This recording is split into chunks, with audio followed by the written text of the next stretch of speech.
Okay, so I think all of you know our distinguished colleague David Matz. He retired a couple of years ago, though, as we say in Nigerian conflict resolution, he's retired but not tired, and so we've kept him on board. But he did retire a few years ago, and many of our alumni very generously kicked in to put together a fellowship in his name. And true to David's character, he wanted it to be something that was very practical and supported students. And so one of the outcomes of it was the creation of this fellowship program for students to try to help our students in the department have summer experiential learning opportunities.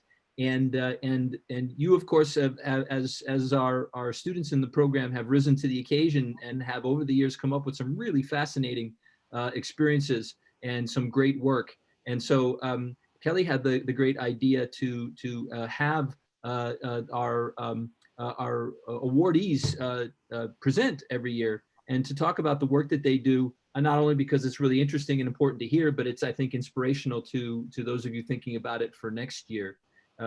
So Kelly, thank you for that. And then also, of course, for putting this event together. Kelly, really quick, did you have anything in terms of announcements beyond what I've said you want to add? No, that's all good for me. And I just concur with you, Darren. This is one of my favorite events of the year. I love to hear our students talk about what they're getting out of the program, and specifically the David Matz Fellowship Program, because it's been going really well since its inception. So excited to let them start out. Okay, great. Well, before I introduce the students, David, I did want to give you a second, since this is in your honor, would you like to say anything before we dive in? Sure, I'm glad to be given a second, Darren. You were very clear, and I got the message. I think the one thing to underscore is that there are a lot of good reasons for this evening's conversation. And one of them is this is a fundraising enterprise. That is, this keeps going when students and alumni keep giving. And this in part is a way for everybody to remember the value of that money, where it goes. Every dime of it goes back to students. And it goes to students doing things who probably couldn't afford to do them if they didn't get a little financial help. And the way that continues is when lots of faculty and alumni keep putting something in the pot each year. So delighted you're all here, delighted this thing is still going. Let's keep it going. Okay, great. Thank you, David. And thanks again to you. I mean, none of us would be here if it weren't for David, who created the department and hired many of us, some of us to his regret, but mostly me. But we're deeply grateful for all you've done, and thank you. So okay, great. Let me introduce this year's fellows and hand off to them. True to their style, they've got this all worked out for the evening. So I can just hand off to them. But let me just say we've got 6 students this year who got the fellowship, and they are Balkisa Diallo, Mariam Davla-Shalidzeh, Lena Maksood, Augusta Davis, Jumakan Rayab, and Maeve Rogers. The first 3 of those each did some separate projects, but the last 3, Augusta, Jumakan, and Maeve, all worked on the Summer Institute in Northern Ireland. So my understanding is they're going to go together. So I will hand off to them to take over from here. So let's see, Augusta, are you starting us off? There we go. Hello, everyone. I'll first talk about the Northern Ireland Summer Program. I first would like to thank everyone involved in the program, UMass Boston, the faculty, Kelly for the whole efforts, and David Matz. So thank you so much, everyone, for giving us the opportunity, especially for me. It was a really significant chance to change some of my perspectives, at least towards conflict resolution and how a successful peace talks could look like. So I'll talk about Northern Ireland conflict, where I'll first give a very brief introduction about the peace talks there and the conflict resolution, and then I'll talk about what lessons I learned. For me as a person coming from Afghanistan, the things that I learned that I later I could apply. And then Augusto will talk about we'll go through the detail, a little bit about the background of the conflict, and also we'll talk about her own research. Then Maeve will talk about the guest lecturers, and also about her own research. Northern Ireland conflict, it actually started in 1968 and lasted up to 1998 with the Good Friday Agreement, which is called Accord also. It was 30 years of political violence and armed conflict in 6 counties of the island. It was actually, it happened in different levels. First, it could be called as a sectarian conflict between the majority of Protestant and the minority Catholic there. The majority Protestant, which was called Unionist as well, were mostly pro-British, and they were actually controlling they had the power, and they were oppressing the minority Catholics, which called also nationalists there. The cost of the conflict was huge, which still remain to this date. The 3,500 people got killed during the 30 years of this conflict, and around 50,000 people got injured. So the legacy still remains, that I'll talk a little bit later, and about the, yeah, that was a very brief introduction of the conflict. Now I'll talk about the reconstruction activities after the conflict resolution or the peaceful settlement of this conflict. First, there have been a lot of exchange programs. The organizations in the grassroots levels, they started to initiate different initiatives in the grassroots levels. For example, the exchanging students among societies to find common interest, which is still to this day, 90% of the students there in Northern Ireland study exclusively with the members of their own society or community. The peace wall still remains, which the government has no plan so far, at least until 2023, to remove them from the areas which are separating both the Catholic and the Protestant communities. The public housing program was another major initiative taken place in Northern Ireland to mix the communities, so bring both communities together so they could have a more communal life and to understand each other.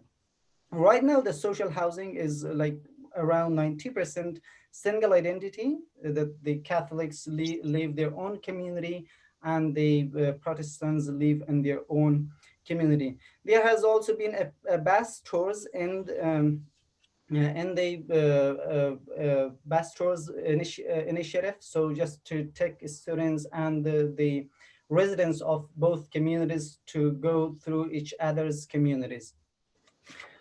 And I'll talk a little about the lessons that I learned through the getting in touch very closely with the conflict and how it went, and the things that I could apply in Afghanistan, which is we have a peace talks going on right now. We also have actually experienced more than 40 years of war, both could be called sectarian, ethnic, and a proxy war, proxy conflict. The first lesson that I learned through the classes and the readings that I took, one was about how they could come up with a peaceful or a conflict resolution settlement, a negotiated settlement. First was the name of the conflict. They came up with not to call it conflict, war, or violence, or terrorism, or anything, but troubles.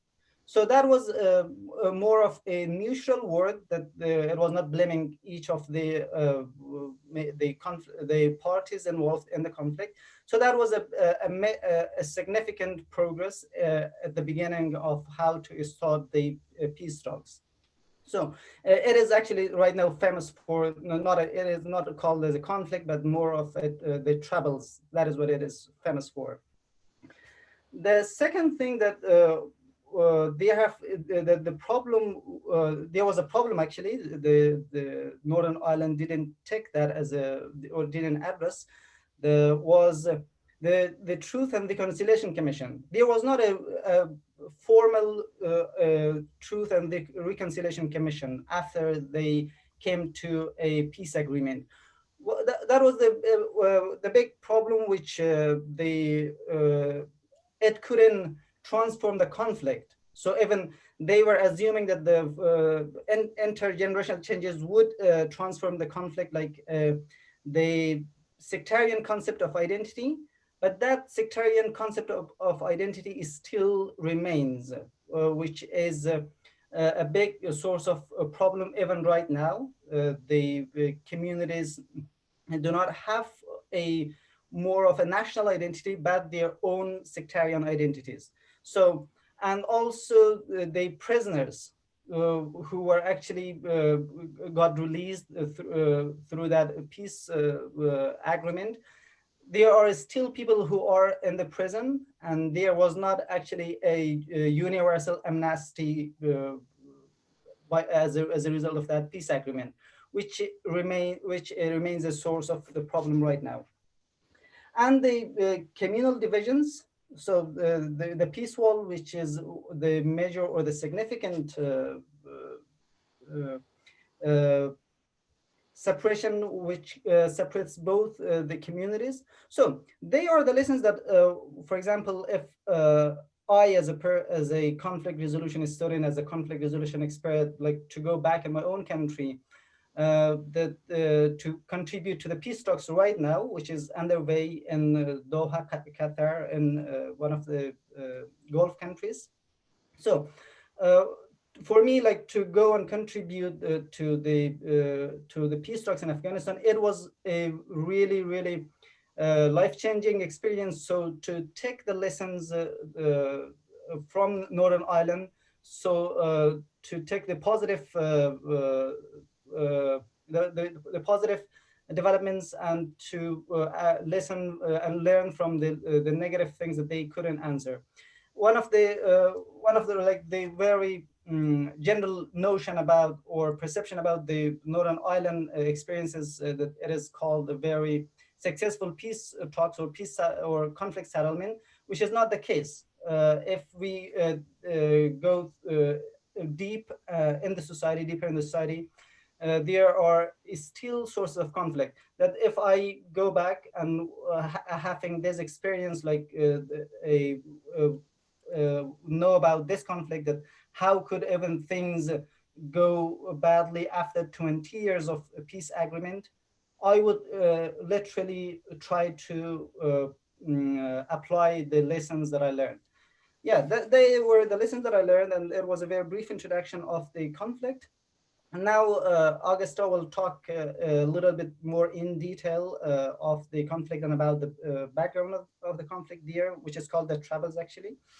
And we'll talk about her own research. Augusta, the floor is yours. Thanks, Jamakan.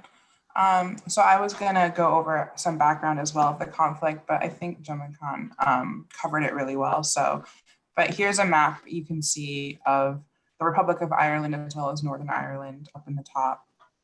And then here's another map. It shows you the different, as Jamakan mentioned, people live separately. So Catholics tend to live together and Protestants tend to live together. So here's a map showing that. And one more thing to know is that though we use the term Catholic and Protestant to describe the groups, this is not a religious conflict. It's and ethnic conflict. So the issues at hand had nothing to do with religion, they had to do with culture and politics. So unfortunately, we could not actually go to Ireland this year. And we had to do everything on Zoom. But we tried our best to make it, seem like we were interacting as much as we could with locals. Some of the main themes of the course that we covered over the summer were the history, attempts of peacemaking in Northern Ireland, the different methods and approaches and what failed and what was successful, group identity and identity-based conflict, victimhood in the societies emerging from conflict, post-conflict reconstruction in Ireland, and we compared it to other conflicts as well. And then we also had some sort of virtual field trips or other ways of meeting people who live in Northern Ireland who experienced the conflict or could tell us more about sort of how it impacts their lives today. And then Maeve, if you want to go over the lectures. Yeah, so like Augusta said, unfortunately, we weren't able to actually travel to Ireland. Some of these people will be familiar faces. We had some lecturers from the conflict resolution department. So I'll go over and I'm hoping that I'll be able to provide you with a common thread throughout that I can tie together at the end when I speak about my personal research that I did for this class. So we started out with the tried and true Evan. He was our first guest lecturer, and he spoke to us about group identity and identity-based conflict. And he kind of gave us a really good framework for understanding the conceptual side of the conflict. Like Augusta mentioned, there's confusion sometimes about different types of identity conflicts. We use the term Catholic and Protestant. What do we mean when we're doing that?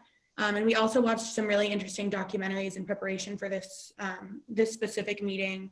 One that kind of just gave us an overview of the conflict, and then another by Gary Mason, who was a Protestant minister. He's also a PhD in psychology and was really involved in the peace building in Northern Ireland. So that kind of laid the groundwork for the rest of our classes. And then Augusta, if you can go to the next, thank you. So this was a really cool day. It was the day that we would have traveled to Derry, Londonderry, had we been in Northern Ireland. And I just have to say, across the board, I felt so grateful to all of the guest lecturers who were in Ireland, who were still willing to speak with us, even through Zoom. People really went above and beyond to kind of try to make the experience as similar as they could have to if we were actually there. So basically on this day, we spoke to the project manager of the Derry model, Maeve McLaughlin. So I was happy to have a similar namesake. And we spoke to her and a couple of other people from the Museum of Free Derry, many of who also work with the Bloody Sunday Trust. And on that day, we learned about parading in Northern Ireland. And it was interesting because this happened over the summer. So during the summertime in Northern Ireland, it's called parade season or parading season. And we learned about the different types of conflicts that have arisen from that and how there have been some kind of solutions to these conflicts that have been bottom-up approaches. So instead of political elites making decisions, there have been anger shown on the ground from people who are actually living in neighborhoods that are having parades go through them. And then based on that unhappiness which is being shown, there have been decisions to kind of attempt to make the people who live in the neighborhoods as well as the people who are doing the parading happy. I think Augusta will talk about this a little bit later, but this was also happening over the summer when there were a lot of Black Lives Matter protests happening in the US where a lot of us are based. So we had a lot of interesting discussions in the course kind of connecting those two things. And Augusta, if you can click. Okay, and then we had 3 guest lecturers that kind of give us a comparative perspective. So we had Karen Ross, who spoke with us about in comparison to Israel-Palestine, and we talked about specifically the role of the international community as well as former prisoners and combatants and how there were similarities in these two conflicts. Darren Q spoke to us about Nigeria, and we again returned to the idea of a conflict as religious or as political. We also spoke about the role of civil society, and again we came back to this idea of top-down versus bottom-up processes of peace building. And then on the next slide, the last comparative perspective course that we had was with Brandon Hammer, and we talked about the South African perspective.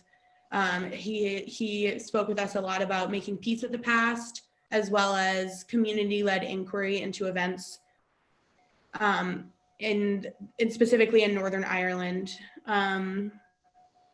You can go ahead to the next one. That's it. We're ready. We're good.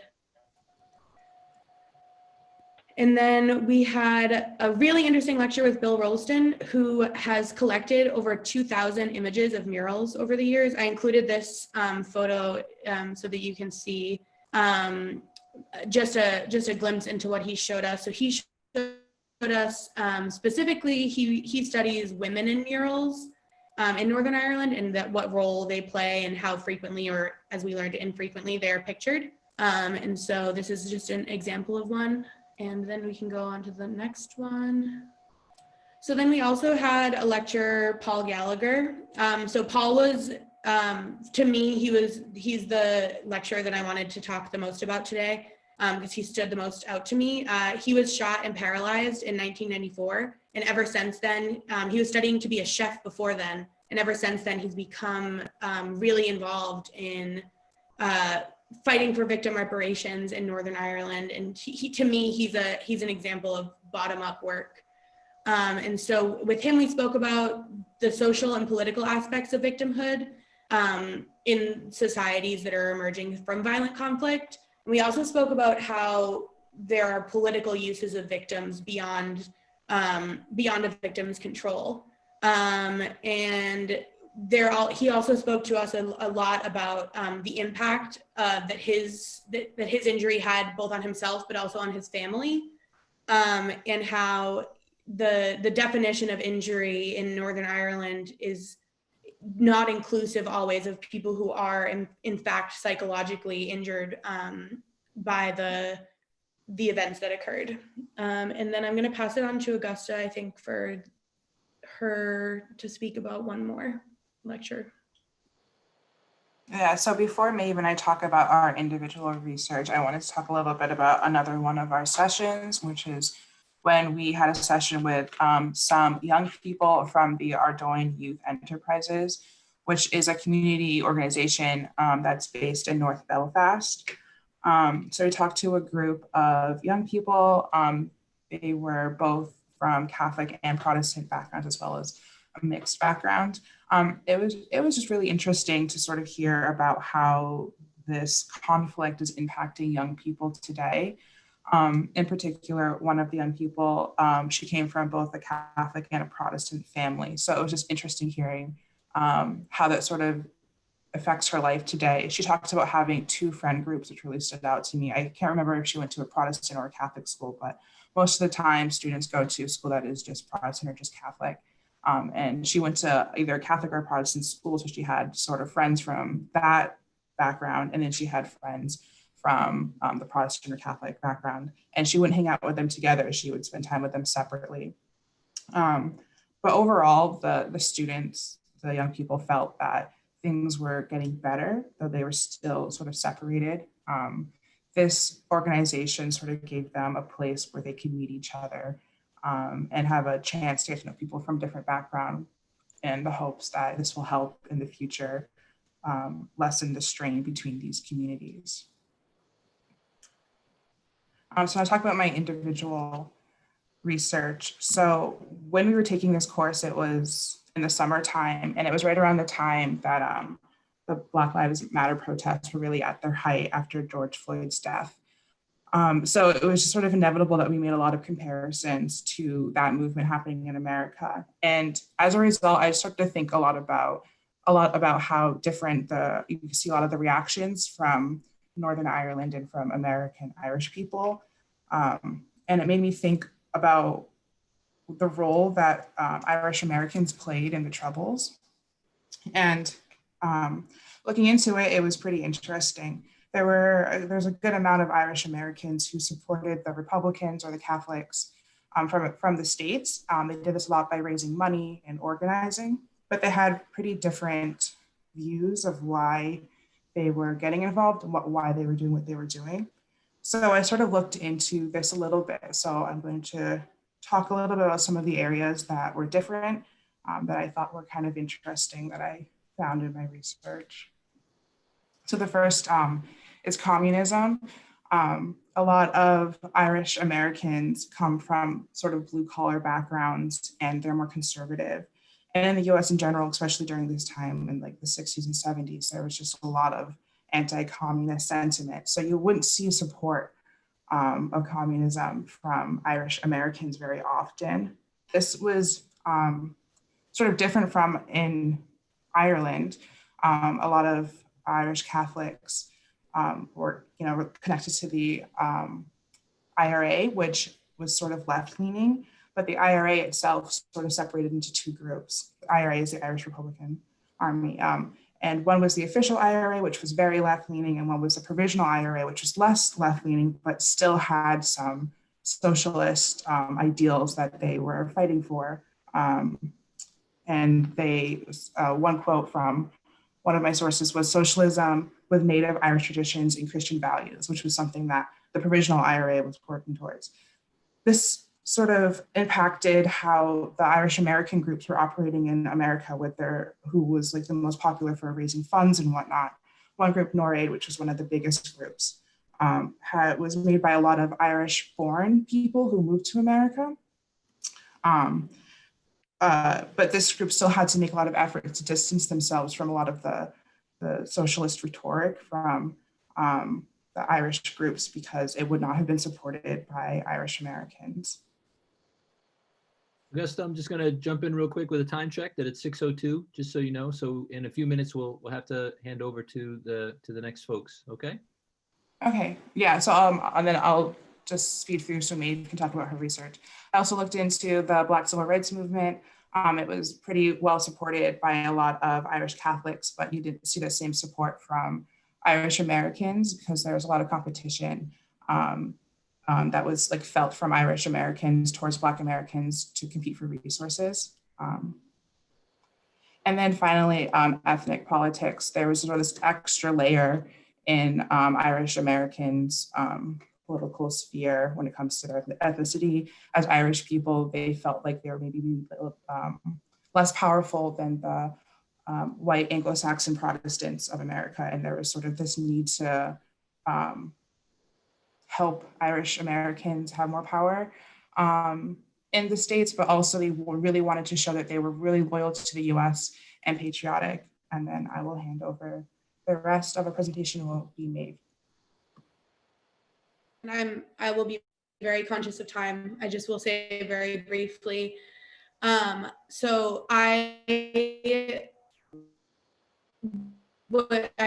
feel so grateful to have had the opportunity to do this class in general, but especially I wasn't expecting it to be so helpful in kind of both piece building for my thesis, which I was working on over the summer and I'm still working on now. And I found a common theme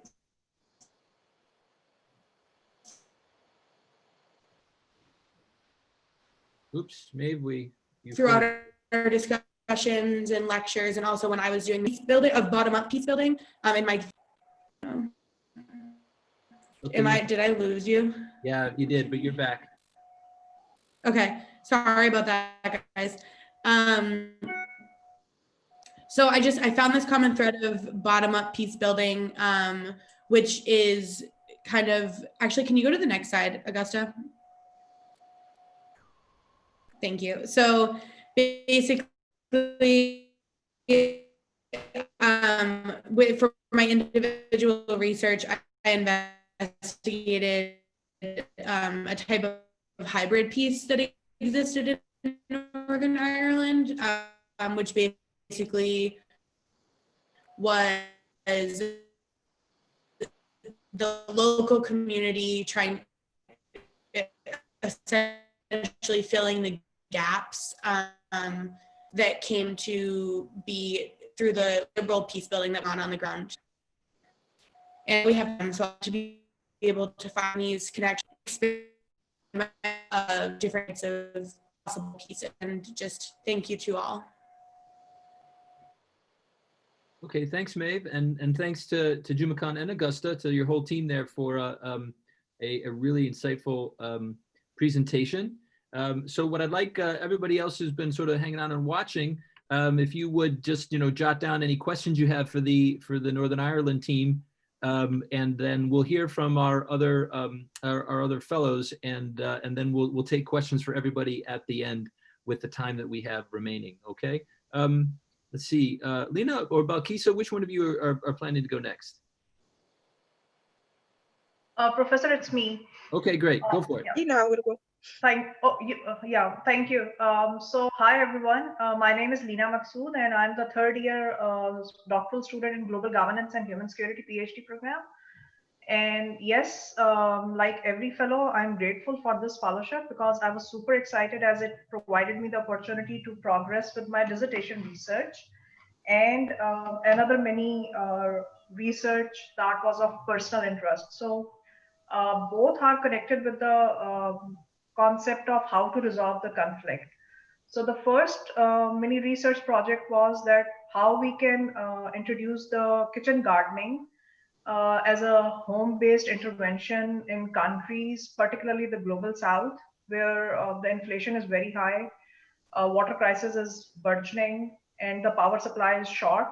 So all these factors are leading us to design some interventions for self-sufficiency in food.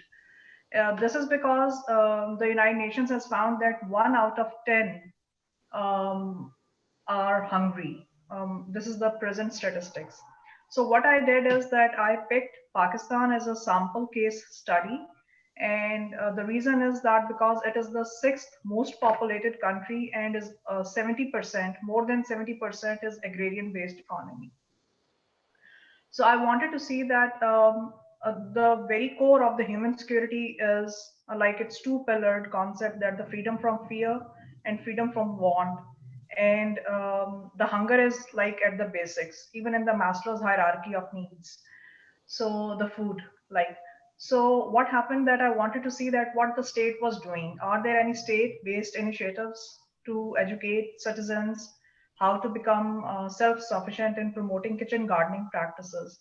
And I saw that there is a National Agricultural Research Commission Facebook page that is running specifically on the kitchen gardening intervention. However, when I tried to extract the Facebook mining data using the Sprout Social and Hootsuite, I found that there is a huge variation. Like the content was there, but it was not user-friendly designed. There is more written content and less videos to give the audience or the viewers the practical exposure that how to plant and how to do. But there are some other positive aspects as well. Like they were educating the citizens that how to use or recycle the products, like even if they can plant the seeds into the plastic bottles that we often throw off, and it counts to the plastic pollution and all that stuff. So this was one aspect of my one component that is leading to my dissertation research. And the second component was about the Muslims assimilation, cultural assimilation in the United States. And why I picked that topic, because I'm an international student, and the very first interaction to United States that I had was in 2012, when I first of all arrived at United States for my master's degree program. So I never had any sort of cultural shock or like any strange feeling, maybe because I traveled a lot and I was born and raised like in Middle East. So it was very cosmopolitan. But I was surprised when in 2013, I was presenting a paper in San Jose, an IEEE conference, and one of the Australian engineer asked me, because I was wearing this scarf around my neck, and I was asked, did I ever face any discrimination, and I was surprised that why he was asking me. And then I expressed that why are you asking me this question, and he shared that he met some Iranian student in the United States, and the girl was this is what he told me, that the girl was wearing hijab and she felt that she was discriminated in terms of grading. So that was very like unique news at that time for me, because I never had such that experience. So then I left because my scholarship was completed, and I came again in 2018 for my doctoral studies. And I got the opportunity because of my advisor, Dr. Vanderweer, who invited Professor Weitzman to one of our colloquium session. And there he mentioned about the Bridges project. So I expressed my interest and went with him, and I attended 3 sessions. And I was very surprised at how they were trying to build interfaith linkages between the Muslim Americans and the government of, like, the state government of the Massachusetts. So it was a very interesting, like a sort of prompt for me. And so I remember that I went to Kelly and I said that, can I do things into one fellowship? And she said, yes, you have to just spell it out on the paper, and then we will see that how your application moves on. So thank you, Kelly, like if you are still with us, for guiding me that. And also I'm grateful that being a doctoral student, I was not willing to study abroad component. And my impression was that this fellowship is only for the study abroad component. And then she shared, no, you can also do the local based research. So I wanted to share these two things specifically because I thought that there were third year, like the 2020 cohort doctoral students, but I hardly see. However, I will share with them that and encourage them to apply for it, like to apply for the scholarship. And also, my cohort fellow Crystal is not here, so I also want to thank her because she also motivated me to apply for it, because she did 1 year before to me. So from this, why I'm telling this experience as well in the middle of this presentation, because I wanted to share that when I was doing the literature review on the Muslims' cultural assimilation in the United States, I felt that there is a disconnect between the Muslims and the other populations living in the United States. So as a small sample of the study, I took Muslim Students Association at the UMass Boston, because I used to attend their sessions as well as I'm a member of the WhatsApp page as well. So it was an interesting finding that the youngsters, the young Muslims who have been to these schools and universities, they felt the same way like I feel, that everything is very smooth, swift, and everything is cordial. And the problem exists when in communities, people are not exposed to the principles of Islam, and the Muslims themselves are not ready because of some cultural barriers they feel to integrate. Like, for example, they can do more interfaith dialogue sessions. This I got the intervention from Professor Q's cross-cultural course that I took in spring, and other outreach activities.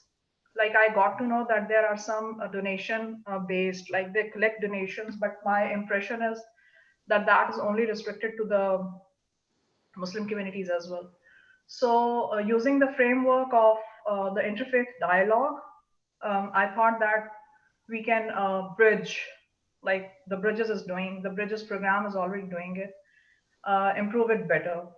And also, I felt that from the Pew Research Center, the Muslims at present are only 1%, roughly 1.1% of the US total population, and they estimate that by 2050, they will be around 2.5 to 3%.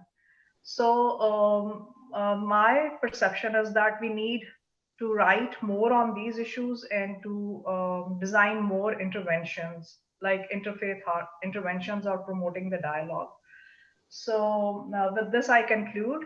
And I personally want to thank Professor Vanderveer and Professor Weitzman, because they facilitated me. Like, I went to them. They were the first focal persons when I expressed my ideas that I want to do this.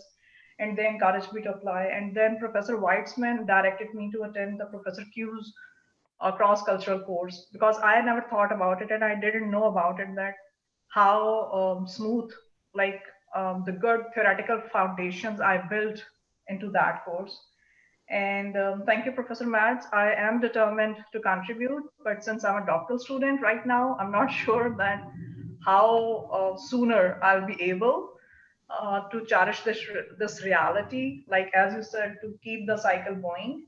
And last but not least, Kelly, big thank you. So thank you. Okay, Lena, thank you so much.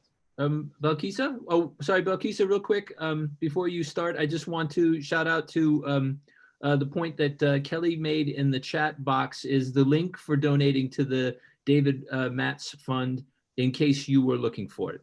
Okay, thanks. Balkisa, please go ahead. So hi, everybody. The time for it to load fully. My name is Balkisa Diallo. And this year I was among the privileged to receive the awards, the David Matz Awards, to support my research sponsors. Thank you so much for supporting us throughout this journey. So my research, basically the topic that I submitted for the initial application was on African informal migration from the Niger transit region to Europe, and looking at the role of migration governance actors and migrant agency. So this is a research that I spent a lot of time on trying to explore different literature, and just to provide a little bit of context about what my research is about. And this map is about Niger and also West African region. You can see the trajectories that usually African informal migrants use to come through Niger in Agadez, and then they traverse the Sahara Desert here, and they arrive in Libya, and then they take boats from Tripoli. So I've been very much passionate about this topic for a long time. And this summer was an opportunity for me to explore it deeper and also have some more details about the problem that I'm addressing. So really defining the problem of my research and its significance was something that was the hardest part to do for this research. But thankfully I was able to just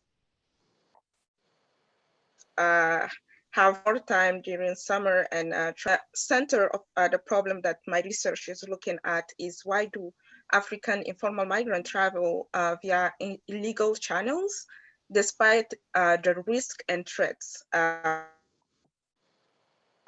they encounter, because they encounter human insecurity issues such as modern slavery, human trafficking and abuse, and sometimes they face tragic death. So I'm wondering why this is still continuing despite the threats, despite the policies in place, some of these policies to deter the movement. And departing from this problem that I'm looking at, and I started to question who are the migration governance actors in Niger, and does the governance context affect informal migrants' decision-making? How is this movement being managed in Niger? So I kept asking those questions, but also looking at literature. So when I started looking at the center of and I went into the literature about the drivers of this movement, and I found a lot of research done on it. And the research, they have like different explanation for the drivers, but it's never the same, and usually is from a receiving country perspective, so from Europe. So there is less literature on what is happening in sending regions. And while after I look at those literature now, I look at the theories. I'm like, okay, so what are theories out there explaining drivers of migration? So I keep on diving into that, looking at the different theories that can inform my study, and found that there are some theories that talk about how the international political economy drive migration, and how sometimes also migrants are their own agent in terms of choosing where they go and where they should travel to. So using that, I formed my theoretical framework, but also I look at the different actors that I'm looking at in this governance in Niger. And I'm looking at state and non-state actors, including the International Organization for Migration, the UNHCR, the Niger local governments, the EU, the ECOWAS, and civil society organizations. So the significance of this study basically is that it's informed a policy, a human security policy approach to address this movement, mainly because I'm using the voices of migrants themselves and how they're making sense of the migration governance they find themselves in. How do they define authority? How do they define legitimacy? So I think this is very informative for the policies that will come and address the phenomenon from a human security perspective. And also to understand the phenomenon from a sending region perspective. And also, it's also a multi-governance approach to understand migration drivers, which is not so common of usage in the migration research literature. So last but not least, I would like to reiterate that I'm very thankful for the support that I received. And part of it went into buying an iPad mini. And this is like, I'm doing a free advertising for Apple here, because this is very, very useful. It has a battery life of 10 hours and I can go anywhere around it. I used to sit around the walk near UMass Boston, near the sea, to read a lot of articles. It's very interactive. And it replaced my nights at the library in Healy. So thank you so much. And I'll hand down to Miriam now. Okay, thanks, Balkisa. Mariam, please.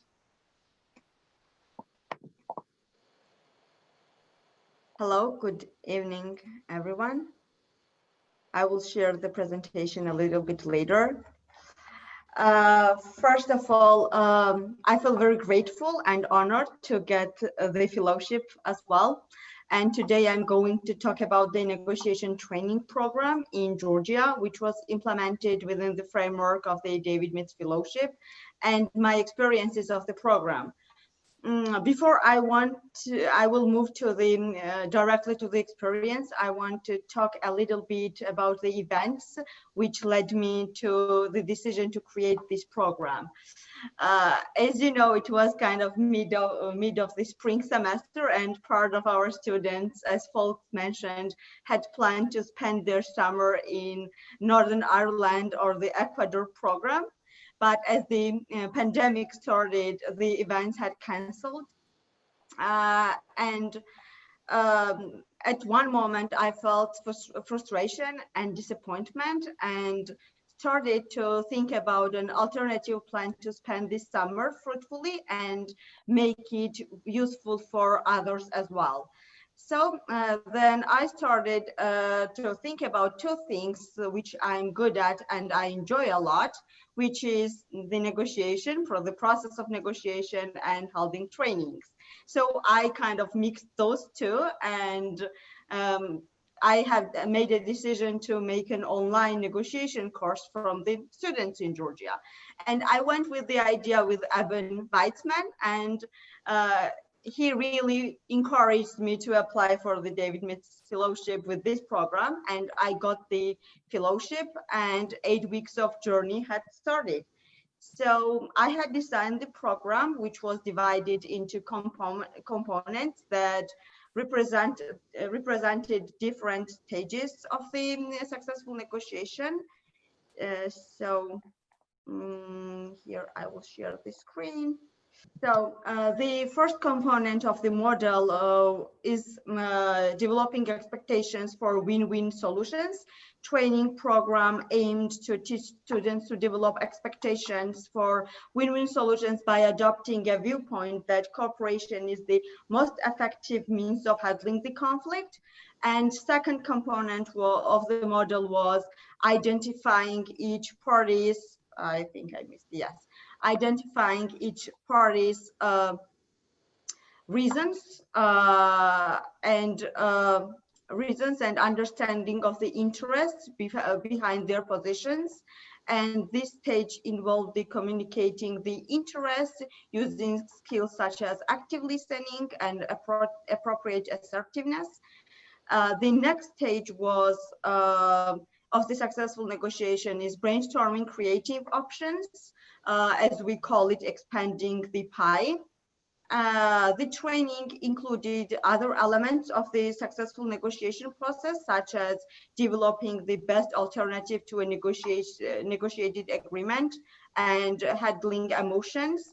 The training program was free for students. Overall, 15 participants were attended during 8 weeks training of the program. And on each session, we will try to cover different topics and try to apply the theory into practice. So at the end of the training, I had a kind of brief survey, how successful was the training program. And here are some of the survey results. With the question from scale 1 to 5, how would you evaluate the quality of the training? 80% of the students responded positively, as they would evaluate it with 5 points, and 20% evaluated it with 4 points. On the question like the training content met their expectations, all of them responded positively, and I got 15 yes with that. Was the size of your training group appropriate? 13 of the students responded that it was appropriate. Only 2 were not satisfied with the amount of students within the group. With the question, was the mix of presentations and activities suitable? 14 of them responded positively, and only 1 did not felt suitability of the presentations and activities. With the question, would participants recommend the training to colleagues? All of them responded that they would recommend to the colleagues. And here are some oral feedbacks, what training gave to them. I will read one of them. One of the students said that I would say that expectations of the training were far exceeded. I was really impressed with the facilitators' energy, dedication, and professionalism. Practical sessions with helpful videos to watch it in advance, and had hands-on practices they mentioned, which were very successful for them and helpful. And while I was studying a negotiation program with Jeff Pugh, I remember on the first lecture, he asked me why I took this program, and my response was that I wanted to, in the future, to develop my negotiation training program, and this David Smith Matz Fellowship gave me an opportunity to build a solid foundation for this in the future. So thank you for that. I'm the last participant who are presenting, and you are more than welcome to ask us questions, and I will kind of open up for the discussion. Thank you very much. Okay, thank you, Mariam. And my thanks to all of you for keeping to time. It gives us 15 minutes here for questions and discussions. I want to, again, if you are interested in giving to the Matz Fellowship, Kelly had posted the information in the chat box to the right, so check that out. If you would like to ask a question, if you could look down, under participants, if you click on the participants button, there's a little button there to raise your hand. So if you would click on that, I'll turn to you so that you can ask any or all of the fellows a question based on what they've said. I want to though first give the folks who have been most associated with the program, David and Kelly, a chance to sort of ask the first questions if they had any. David, do you want to start? Would you like to ask folks a question? I would. I had one particular for Jumakan, although it might apply to others, and that was the relationship. I was interested that you saw a connection between what's going on in Afghanistan and what's going on in Ireland. So on the face of it, those are very different kinds of conflicts. And I'm interested in how you saw similarities and differences. You drew your lessons very, very clearly and very well. But I'm wondering if you see contrasts, differences, as well as similarities. Yeah, thank you so much for the question. Yeah, that is really an important question. Like, what are things similar? First, in terms of the peace process, the peace talks, that is one of the biggest similarities that I found. The failed attempts that both the conflicts have had a lot of attempts that failed and finally, so they have been like a conclusion. Even right now, the peace talks which is underway about Afghanistan in Doha, the capital of Qatar, is there is a problem about what to call it, the conflict. So they have been there negotiating for around 2 months, and they have not been able to settle that very point, like what to call the conflict, or what to call each other, the parties. That is one of the things that there have been so many proposals, but what I didn't see any suggestions or recommendations from any other sides of the conflict there, the negotiating themes. They have not come up with this some neutral terms to call it and to go ahead and to move on to the next stages of the peace talks. So that is one of the things. And in terms of differences, there are many differences. In Afghanistan, the main source of the conflict is ethnic divisions. Like there are some ethnic conflicts going on, which causes the main source of the conflict. But with the sectarian conflict in Afghanistan is not that much bold. It is available there, but not that much bold as it is in Northern Ireland. And also in terms of efforts in the grassroots levels, both in Northern Ireland and in Afghanistan, I saw some initiatives both being undertaken both in Northern Ireland and Afghanistan. So the organizations, the NGOs, working on the victims of the organizations and how to address the transitional justice. That is one of the things that I found really helpful. Like there have been many initiatives in Northern Ireland so that one person or even me could do that in Afghanistan. One thing that I really noticed was about opening a coffee shop, like to have 2 doors at the 2 sides of the community so that they could come and talk to each other, and to have a platform, or at least a place to sit and see each other and to find some sort of common interests, common values. So I can talk a lot about the differences and about the similarities. They are like some of the points that I really understood from the both conflicts going on. Great, thank you. Okay, great. Kelly, did you have a question or comment for the fellows? First of all, just a comment. Congratulations, everybody did a terrific job. Sorry for nagging you these past couple months with my emails. But you came through, as I knew you would. Something exciting about this group, in the past, pretty much everyone has used the fellowship to do our summer institutes in Northern Ireland and in Ecuador. So it was exciting. The constraints of the COVID crisis made it such that, I'm excited that a lot of you got to have a taste of what it was like to do the Northern Ireland Institute. And it does seem like you got a lot out of that experience. But I was really excited about hearing about the individual research projects as well, because that's not something that people have used. It was always presented that you could use the fellowship for that, but we hadn't had applicants do that. So congratulations to you guys that used it to further your individual research and career aspirations. And so that was really exciting. To the folks, I do have a question to the folks that did do the Northern Ireland class, online class. Was your interest piqued to the point that you might be interested, hopefully next summer, and actually going to Northern Ireland? Or, you know, do you feel like you're all set with your Northern Ireland knowledge from the online class?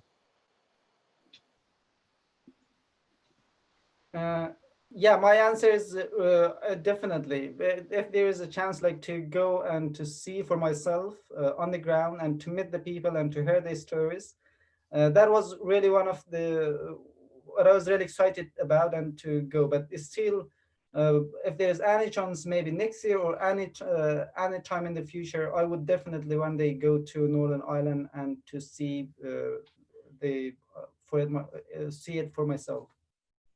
Thank you. What about the rest Yeah, of the Northern Ireland group?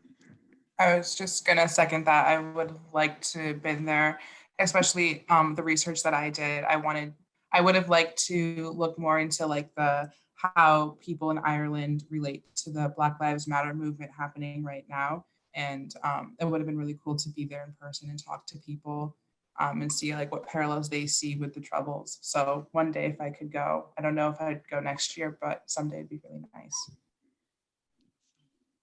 Yeah, I would say the same as Augusta and Jumohan had said. For me, like, this was all about, obviously, it's usually all about experiential learning. And I was really impressed by how we were able to still interact with people through Zoom, and people were willing to speak with us still. But I definitely think it would be worth it to go in person in the future when we're able to do that. Thank you so much. And again, great job, everybody. Thank you. Okay, great. Do we have some other questions out there? Again, if you can sort of, I can't see everybody's screen if you raise your hand. So if you could do the little hand on the on the participant tab, that would be great. Questions for others? Folks want to, while we're waiting, maybe Balkisa, I was wondering if you might give us a preview of some of the findings you're expecting to find in the research that you're doing. Why do you think, what are some of these driving factors for the migration that you were talking about there? And then others, if you want to type a question into the chat box also, please feel free. Okay, go ahead, Balkisa.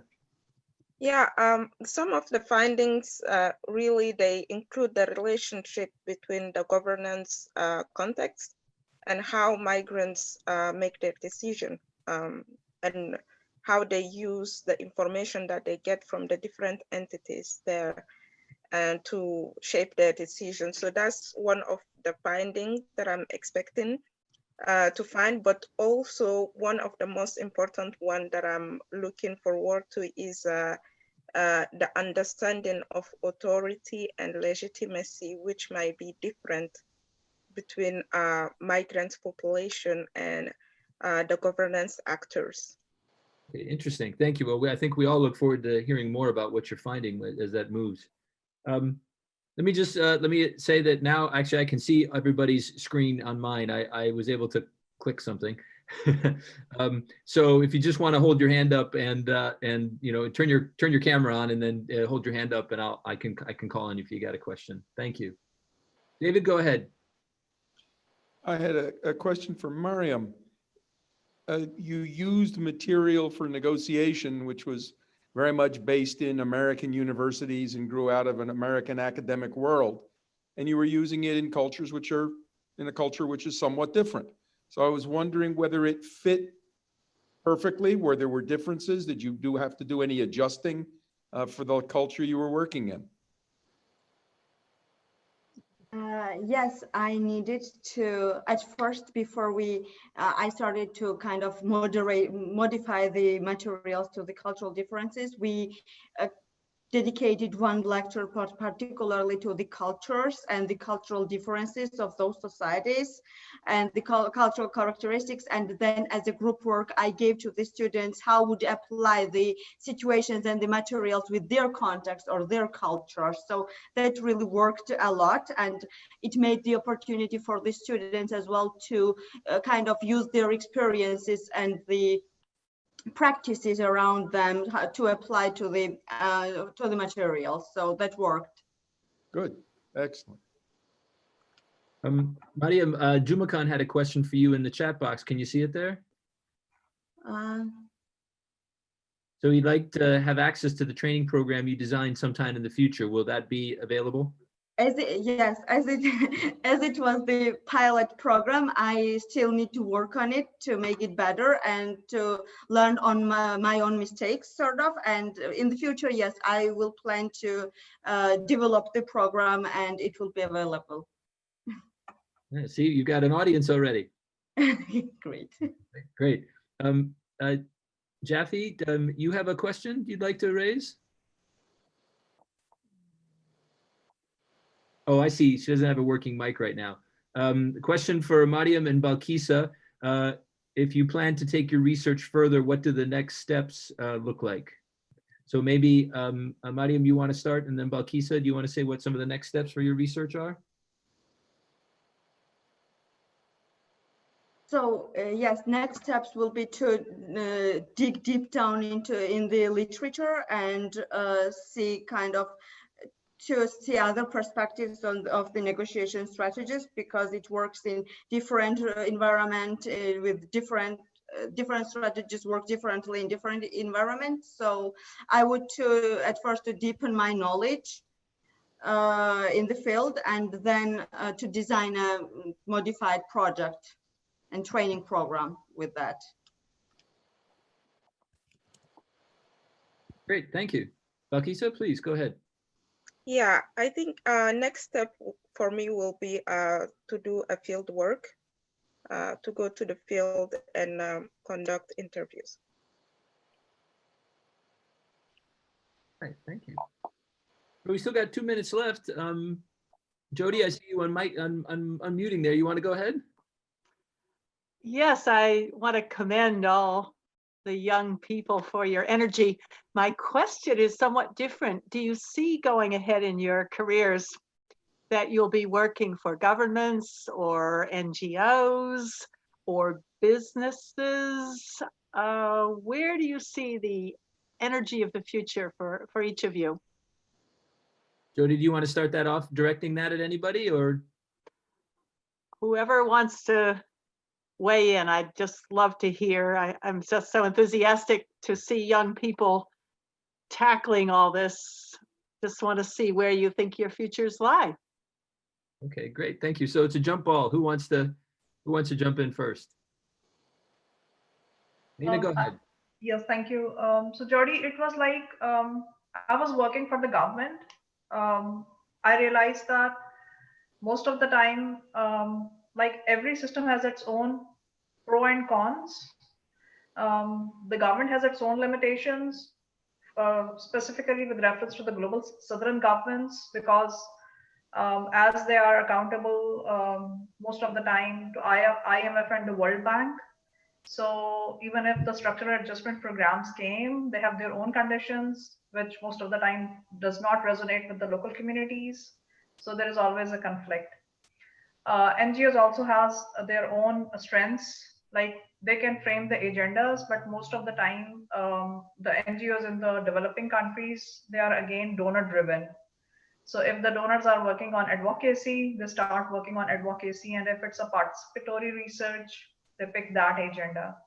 So sometimes if there is a public-private partnership, that to me appeals more, like when there's a government and then NGOs as implementing partners.